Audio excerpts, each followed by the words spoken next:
જો તમે અમેરિકામાં રહો છો કે પછી કોઈ પણ દેશમાં રહો છો, ભારતમાં તમારી જમીનને બચાવવી હોય તો આ વિડીયોને 10 મિનિટનો સમય લઈને અંત સુધી જોશો. ભારતમાં કેવા બનાવો બને છે અને શું ધ્યાનમાં રાખવું જોઈએ તે તમને હું સંપૂર્ણ રીતે સમજાવીશ. નમસ્કાર, હું પાયલ. તમે જોઈ રહ્યા છો NRI પલ્સ. વિદેશમાં વસતા હજારો ગુજરાતી પરિવારો માટે ભારતની જમીન અને મિલકત માત્ર સંપત્તિ નથી, પરંતુ વર્ષોની મહેનત, પરિવારની ઓળખ અને ભવિષ્યની સુરક્ષા સાથે જોડાયેલી અમૂલ્ય મૂડી છે. પરંતુ છેલ્લા કેટલાક વર્ષોમાં અને ખાસ કરીને 2026 દરમિયાન એક ચિંતાજનક ટ્રેન્ડ સામે આવ્યો છે. અમેરિકામાં, કેનેડામાં, યુકેમાં અને ઓસ્ટ્રેલિયામાં વસતા અનેક NRIઓની કરોડો રૂપિયાની જમીનો ઉપર ગેરકાયદેસર કબજો જમાવવાના, ખોટા દસ્તાવેજો બનાવી જમીન પોતાના નામે કરાવવાના અને મિલકત હડપ કરી લેવાના કેસોમાં નોંધપાત્ર વધારો જોવા મળી રહ્યો છે. સૌથી ચોંકાવનારી વાત એ છે કે આવા અનેક કિસ્સાઓમાં બહારના ગેંગસ્ટરો અથવા અજાણ્યા લોકો નહીં, પરંતુ પોતાના જ સગા સંબંધીઓ સંડોવાયેલા જોવા મળે છે. ઘણા કેસોમાં ભાઈ બહેન, કાકા કાકી, ભત્રીજા અથવા અન્ય નજીકના સંબંધીઓ દ્વારા વિશ્વાસનો દુરુપયોગ કરીને જમીન પડાવી લેવાનો પ્રયાસ કરવામાં આવ્યો હોવાનું સામે આવ્યું છે. જો કોઈને લાગે કે NRIઓની જમીન હડપ કરવાના બનાવો માત્ર છૂટાછવાયા કિસ્સાઓ છે, તો છેલ્લા કેટલાક વર્ષોમાં સામે આવેલા કેસો એક અલગ જ હકીકત રજૂ કરે છે. 2026માં ગુજરાતના ગાંધીનગર નજીક ગિફ્ટ સિટી વિસ્તારમાં લગભગ 190 કરોડ રૂપિયાની કિંમત ધરાવતી 18 વીઘા જમીનનો કેસ સામે આવ્યો હતો. વિદેશમાં રહેતા માલિકના નામે નકલી પાવર ઓફ એટર્ની અને ખોટા હસ્તાક્ષરો બનાવી જમીન ટ્રાન્સફર કરવાનો આરોપ લાગ્યો હતો. માલિકને સમગ્ર છેતરપિંડીની જાણ ત્યારે થઈ જ્યારે તેઓ જમીન જોવા આવ્યા અને ત્યાં પોતાના બદલે અન્ય વ્યક્તિનું નામ દર્શાવતું બોર્ડ જોયું. બાદમાં મામલો હાઈકોર્ટ સુધી પહોંચ્યો અને પોલીસ ફરિયાદ નોંધાઈ. આ એકમાત્ર બનાવ નથી. નવસારી જિલ્લામાં વડોદરા, મુંબઈ એક્સપ્રેસ વે માટે સંપાદિત થયેલી NRI માલિકીની જમીનના વળતર તરીકે મળનારા 86 લાખ રૂપિયાથી વધુની રકમ પણ ગેરરીતિથી ઉપાડી લેવામાં આવી હતી. તપાસમાં બહાર આવ્યું કે નકલી આધાર કાર્ડ, નકલી એફિડેવિટ અને ખોટું બેંક એકાઉન્ટ બનાવી વળતરની રકમ અન્ય લોકોના ખાતામાં જમા કરાવી દેવામાં આવી હતી. સમગ્ર કૌભાંડનો પર્દાફાશ RTI દ્વારા થયો હતો. 2025માં ગુરુગ્રામમાં રહેતા એક NRIએ જે છેલ્લા 4 દાયકાથી અમેરિકામાં સ્થાયી હતા, તેમની લગભગ 10 કરોડ રૂપિયાથી વધુ કિંમતની જમીન એક શખ્સે તેનો ભાઈ બતાવી અને ખોટી ગિફ્ટ ડીડ તૈયાર કરીને વેચી નાખી હતી. ચોંકાવનારી વાત એ હતી કે જમીન માલિકનો કોઈ ભાઈ જ નહોતો. ખોટી ઓળખ, નકલી દસ્તાવેજો અને બનાવટી સંબંધોના આધારે કરોડોની મિલકત વેચી દેવામાં આવી હતી. તે પહેલા 2023માં ગુરુગ્રામમાં જ લગભગ 40 કરોડ રૂપિયાની કિંમત ધરાવતી NRIની જમીન ખોટા ટાઇટલ, દસ્તાવેજો, બનાવટી પાવર ઓફ એટર્ની અને સરકારી રેકોર્ડમાં ચેડા કરીને વેચી દેવાનો કેસ સામે આવ્યો હતો. આ કેસમાં વકીલ સહિત અનેક લોકોની ધરપકડ કરવામાં આવી હતી. તપાસમાં બહાર આવ્યું કે ગેરહાજર માલિકોની જમીનને ટાર્ગેટ બનાવી લાંબા સમયથી આયોજનબદ્ધ રીતે છેતરપિંડી ચાલી રહી હતી. બીજો એક મહત્વનો કેસ ગુરુગ્રામનો જ હતો, જેમાં અમેરિકામાં રહેતી NRI મહિલાની 2 પ્લોટ નકલી દસ્તાવેજોના આધારે વેચી દેવામાં આવ્યા હતા. વર્ષો સુધી ચાલેલી કાનૂની લડાઈ બાદ કોર્ટ દ્વારા 7 લોકોને સજા ફટકારવામાં આવી હતી. આરોપીઓએ ખોટી સ્પેશિયલ પાવર ઓફ એટર્ની અને જનરલ પાવર ઓફ એટર્નીનો ઉપયોગ કરીને કરોડોની મિલકત ઉપર કબજો જમાવ્યો હતો. વિશેષજ્ઞોના જણાવ્યા અનુસાર NRIઓની મિલકતો ગેરકાયદેસર રીતે હડપ કરવા માટે સૌથી પહેલા તેમની ગેરહાજરીનો લાભ લેવામાં આવે છે, કારણ કે માલિક વર્ષો સુધી અમેરિકામાં અથવા અન્ય દેશમાં રહે છે. તેઓ જમીનનું નિયમિત નિરીક્ષણ કરી શકતા નથી.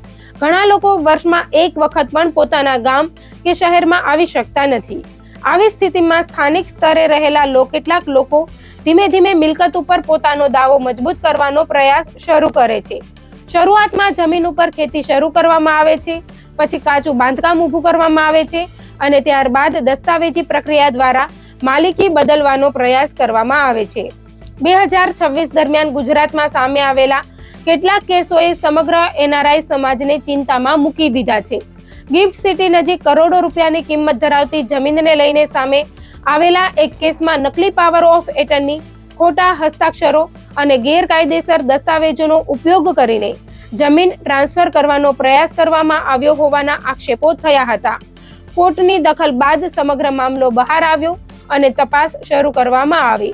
બીજી તરફ દક્ષિણ ગુજરાતના કેટલાક વિસ્તારોમાં સરકારી વળતર મેળવવા માટે નકલી ઓળખપત્રો અને ખોટા બેંક એકાઉન્ટનો ઉપયોગ કરીને એનઆરઆઈ માલિકોના હકો ઉપર તરાપ મારવાના કેસો પણ સામે આવ્યા છે.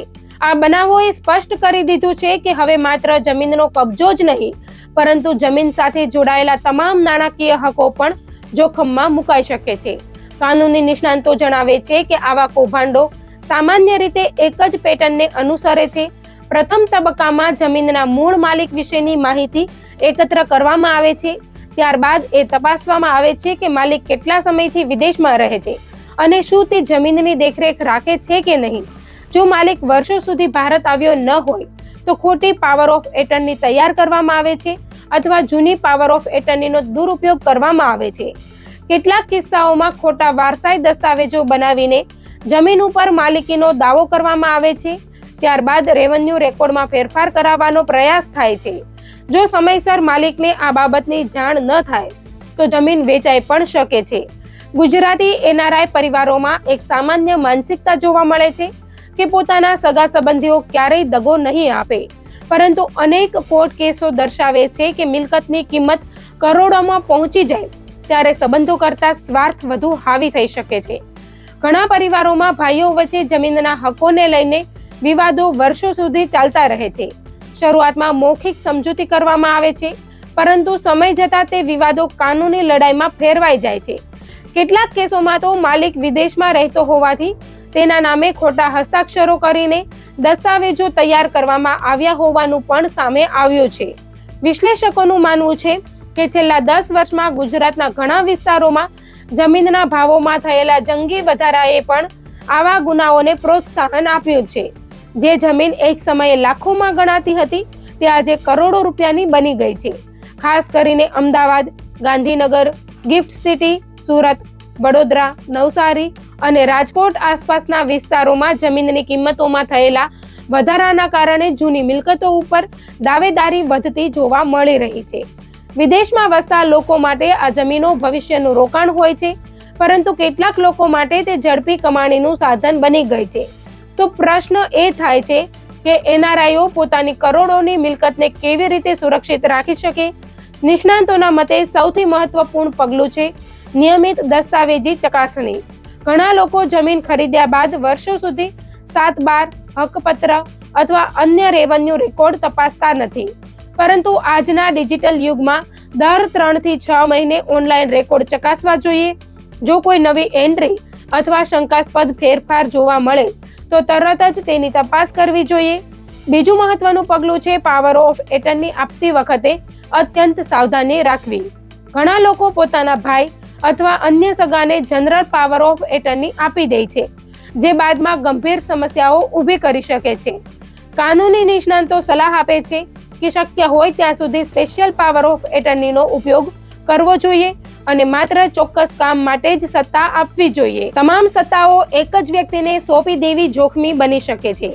ત્રીજું મહત્વનું પગલું છે જમીનનું નિયમિત ફિઝિકલ નિરીક્ષણ. જો માલિક પોતે ભારત આવી શકતો ન હોય તો વિશ્વસનીય વકીલ, ચાર્ટર્ડ એકાઉન્ટન્ટ અથવા પ્રોફેશનલ પ્રોપર્ટી મેનેજમેન્ટ સર્વિસ દ્વારા સમયાંતરે સ્થળની મુલાકાત લેવડાવવી જોઈએ.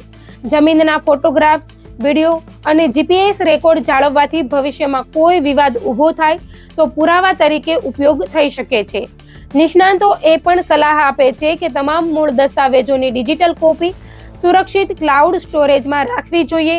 વેચાણ દસ્તાવેજ, પ્રોપર્ટી કાર્ડ, ટેક્સ રસીદો, પાવર ઓફ એટર્ની, કોર્ટના આદેશો અને અન્ય મહત્વપૂર્ણ દસ્તાવેજોનું બેકઅપ રાખવાથી કાનૂની લડાઈમાં મદદ મળી શકે છે. સાથે સાથે જમીન સંબંધિત તમામ ટેક્સ અને સરકારી ફી સમયસર ભરવી પણ અત્યંત જરૂરી છે. જો કોઈ એનઆરઆઈને શંકા જાય કે તેની જમીન ઉપર ગેરકાયદેસર કબજો કરવામાં આવ્યો છે અથવા ખોટા દસ્તાવેજો બનાવવામાં આવ્યા છે તો તેણે સમય બગાડ્યા વિના કાનૂની પગલાં લેવા જોઈએ. સ્થાનિક પોલીસમાં ફરિયાદ નોંધાવવી, રેવન્યુ અધિકારીઓને લેખિત રજૂઆત કરવી અને જરૂર પડે તો કોર્ટમાંથી સ્ટે ઓર્ડર મેળવવો જોઈએ. ઘણી વખત શરૂઆતના તબક્કામાં કરવામાં આવેલી કાર્યવાહી કરોડોની મિલકત બચાવી શકે છે.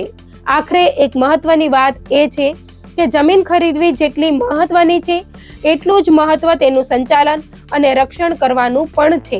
વિદેશમાં રહેતા અનેક ગુજરાતી પરિવારો પોતાના ભવિષ્ય માટે ભારતમાં જમીન અને મિલકતોમાં રોકાણ કરે છે, પરંતુ જો તેની નિયમિત દેખરેખ ન રાખવામાં આવે તો વર્ષોની મહેનત અને કરોડો રૂપિયાનું રોકાણ જોખમમાં મુકાઈ શકે છે. 2026 દરમિયાન સામે આવેલા વિવિધ કેસો અને ચેતવણીરૂપ સંદેશ આપે છે કે હવે માત્ર મિલકત ખરીદવી પૂરતી નથી, પરંતુ તેની સુરક્ષા માટે સક્રિય અને વ્યવસ્થિત આયોજન પણ જરૂરી બની ગયું છે.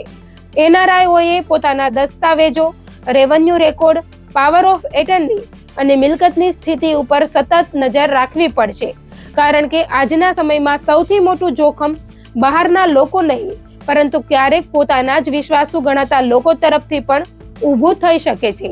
અને એટલા માટે જ નિષ્ણાતો એક જ સલાહ આપે છે: વિશ્વાસ રાખો, પરંતુ દરેક દસ્તાવેજ અને દરેક મિલકત ઉપર નિયમિત ચકાસણી કરવાનું ક્યારેય ભૂલશો નહીં.